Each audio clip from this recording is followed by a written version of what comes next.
guys, jadi kali ini gue mau jelasin ke kalian ya guys ya. Jadi gimana sih caranya itu konten-konten gue atau audio gue itu sekarang udah mendingan ya guys ya dari sebelumnya. Ya karena emang gue sekarang bentar-bentar kayaknya nih dengung banget. Nah cukup ya guys ya. Sekarang emang alhamdulillah ya guys ya, karena peralatan juga walaupun belum memadai banget, seenggaknya itu satu-satu lah jadi udah terkumpul guys. Jadi kayak mulai mic ini mic BM 800 ya guys ya, bukan yang 8000. Sama ini di samping gue itu udah apa namanya sound card V8 guys ya. Sekarang ini ya alhamdulillah guys, jadi gue ada satu-satu itu alat udah kekumpul ya guys ya. Dulu sih gue recording atau bikin video itu guys, jadi benar-benar parah, benar-benar apa ya apa adanya sih, maksudnya alat-alatnya. Jadi gue pakai alat apa adanya, tapi gimana caranya itu biar hasilnya itu bisa semaksimal mungkin guys. Dari mulai edit suara dulu, awalnya gue bikin video jadi file mentah gitu guys. Jadi habis bikin video itu tuh gua langsung rekaman suara ya guys ya. Gua langsung rekaman suara, jadi ya seakan-akan itu gua bikin konten atau bikin video itu gua udah pakai mic kondenser kayak BM800 ini ya guys ya contohnya. Ya gimana nggak jelas, soalnya itu kan hasil rekaman ya guys ya. Jadi video gue pakai satu HP itu khusus buat ngambil video, dan ada satu HP lagi itu khusus buat rekaman suara guys. Jadi ya emang barengan sih, barengan gitu. Nanti tinggal pas di editing itu kita gelombang suaranya kan ada tuh ya guys ya. Di Filmora, gue kan pakai Filmora itu audionya itu ada gelombang suaranya guys. Jadi tinggal kita samain aja di pas audio atau videonya. Jadi ya kalau gue bikin video itu ya kayak syuting di TV aja guys, maksudnya biar jelas. Contoh gue masuk di scene pertama itu ya gue ada ketukan lah, mungkin contoh ketukan kayak gini guys. Nah di situ nanti suara dari video atau suara dari audionya itu kan ada namanya tanda gelombang ya guys ya. Gelombang suaranya itu ada tandanya. Nanti di situ kita tinggal lurusin aja guys, jadi nggak perlu nyari-nyari gelombang suara gitu guys. Awalnya emang gua bener-bener pengen kayak kreator lain gitu guys, yang gua ngeliat kreator lain tuh kayaknya segampang itu dia bikin konten, dan hasilnya juga kan bisa kita lihat tuh konten-konten atau channel-channel yang udah besar itu kayaknya gampang banget gitu ya guys ya. Nggak taunya ya emang medannya itu benar-benar luar biasa banget guys. Jadi ya itu guys cerita gue ya guys ya di awal. Dan sekarang gue mau, sebenarnya ini bukan tutorial sih guys, jadi kayak semacam ya gue ngasih tahu nih, gue kalau bikin konten itu hasil yang lu lihat itu ya kayak gini caranya. Jadi pertama itu gue dapat sound card V8 ini ya guys ya. Dan sekarang juga ini lagi gue pakai ini, coba bisa kelihatan. Nah ini nih cita-cita gue dari dulu ya guys ya, pengen punya.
kalian denger ini pun nggak gua edit guys, jadi emang udah ada efeknya itu dari V8 ya guys langsung.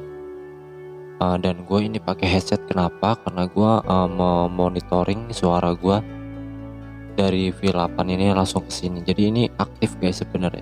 Ya emang aktif sih guys nih. Jadi gue ngomong itu nggak ada delay sama sekali guys.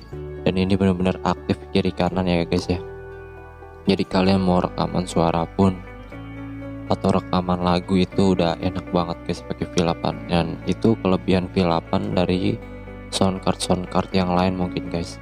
Ini gue kasih tahu guys, di sini ada efek-efek yang mungkin backsound di youtuber lain guys. Contoh backsound ini nih guys. Nah kalian kan bisa dengar ya guys ya sama backsound yang ini guys.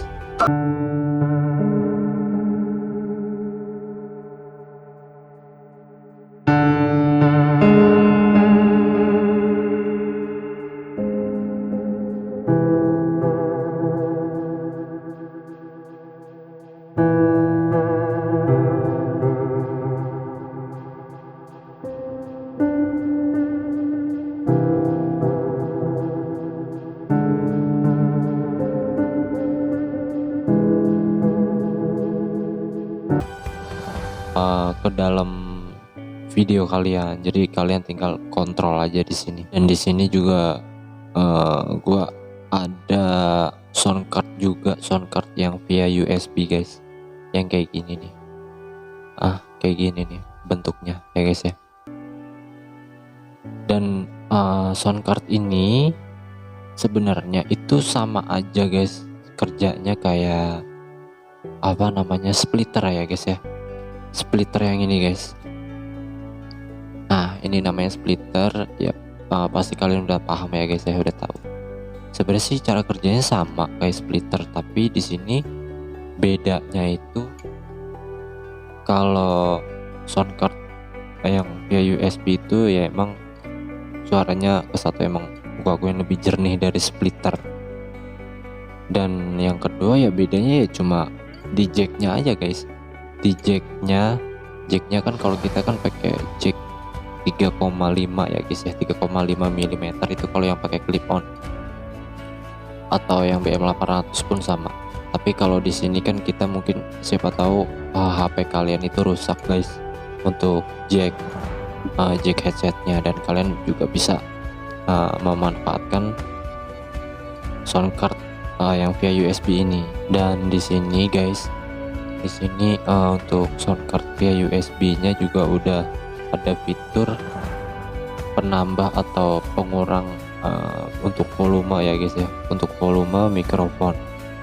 Dan di sini juga ada fitur mute-nya, fitur mute mikrofon dan fitur mute musik ya guys ya. Di sini kalau memang kalian ngerekam suara dan ada musiknya itu kalian bisa kontrol juga, tapi untuk musiknya itu hanya bisa dikontrol mute aja guys. Untuk volumenya itu khusus untuk suara, untuk rekaman suara. Jadi gitu guys. Dan kalian juga harus, kalau emang kalian mau pakai soundcard yang via USB ya guys ya, kalian harus punya ini guys. Ini tuh konektor OTG ya guys ya, untuk yang versi Android, karena HP gue Android. Jadi kalian tanpa ini tuh nggak bisa. Jadi ya gitu guys, kita bikin konten gimana caranya, kita berusaha agar konten kita juga hasilnya memuaskan penonton, nggak kelihatan jelek-jelek banget lah, nggak kelihatan amatiran banget ya kayak gini guys.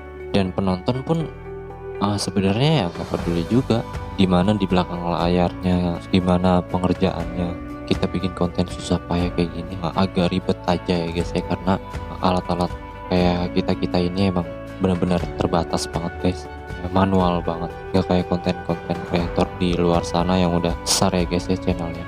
Jadi di sini motivasi gue ke lulus semua itu, ke satu, semangat guys, terus kedua juga tetap berusaha gimana caranya, walaupun kita punya alat seadanya, tetap berusaha untuk bikin-bikin konten yang gak kalah bagus di luar sana sama kreator-kreator lain. Kualitasnya juga ya guys ya, tetap kita jaga walaupun kalian alatnya itu sederhana dan apa adanya dan terbatas juga. Kalian juga bisa kan memanfaatkan aplikasi-aplikasi di Play Store itu banyak banget guys, karena emang sekarang udah zamannya kreator ya guys ya, makanya banyak juga aplikasi-aplikasi pendukungnya.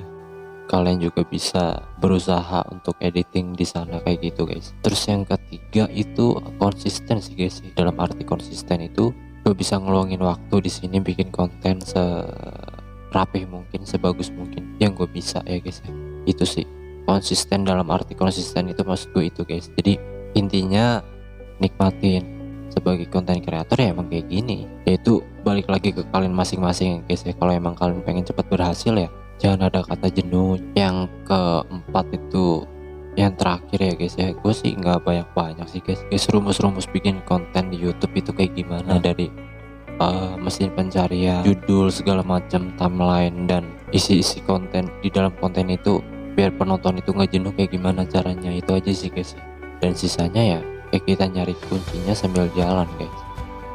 Kayak gitu aja dulu. Mungkin cukup segitu aja ya guys ya, pengalaman gue bikin konten dari alat-alat seadanya kayak gini. Jadi kalau emang kalian ada ide atau ada pertanyaan gimana caranya konekin kabel-kabelnya atau yang lain sebagainya ya guys ya, kalian bisa komen di bawah. Nanti gue bakalan bikin tutorial mungkin ya guys ya, sedetail mungkin. Dan atau ada pertanyaan lain, request konten yang lain ya guys ya, tentang audio atau yang lainnya, kalian bisa komen di bawah. Jangan lupa dukung channel gua guys, agar gue juga bisa semangat, terus bisa semangat kasih edukasi ke kalian juga. Jangan lupa subscribe sama share sebanyak-banyaknya guys. Thank you banget udah mampir di channel gua. Cukup segitu aja. Nah, sampai ketemu di video selanjutnya. Bye bye.